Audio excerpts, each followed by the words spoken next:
راپورونه وایي چې د تېرې شپې زلزلې له امله په کونړ ولایت کې سلګونه کسانو ته مرګ ژوبله واوښته. سلامونه ستړي مه شئ، وخت مو په خیر. پام وکړئ د ایران ټي وي یوټیوب چینل څخه د نن ورځې تازه او مهمو خبرونو ته. د امریکا د ځمکپوهنې ادارې د راپور له مخې د افغانستان ختیځ کې د تېرې شپې زلزلې کچه 6 درجې ښودل شوې ده چې د ځمکې له سطحې یوازې 8 کیلومتره ژوره وه.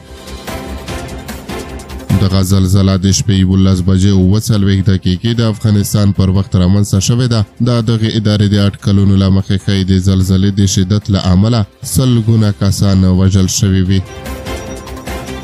د امریکا د ځمکپوهنې ادارې یا USGS ویلي دي چې د دغه 6 درجې زلزلې وروسته د 4.5 او 5.2 درجې ځواک سره 2 نورې زلزلې هم رامنځته شوې دي. تر اوسه له ننګرهار څخه د 9 کسانو د وژل کېدو او د لسګونه نورو د ټپي کېدو راپورونه ترلاسه شوي دي. که څه هم ویل کېږي چې د زلزلې له امله په کونړ ولایت کې د مرګ ژوبلې کچه لوړه ده، خو تر اوسه دقیق او وروستي جزئیات نه دي ترلاسه شوي.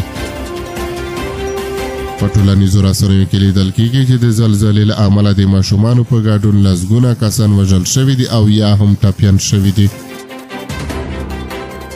د افغانستان اسلامي امارت ویان ذبیح الله مجاهد ویلي د افغانستان ختیځ کې د تېرې شپې زلزلې انساني او مالی تلفات اړولي او وایي هڅه کوي په شته امکاناتو خلک وژغوري. د افغانستان اسلامي امارت ویان د افغانستان په ختیځو ولایتونو کې د شوې زلزلې په تړاو د خواشینۍ له څرګندونو سربېره ویلي دي چې د زلزلې ځپلو د ژغورنې لپاره به له ټولو شته امکاناتو کار واخیستل شي.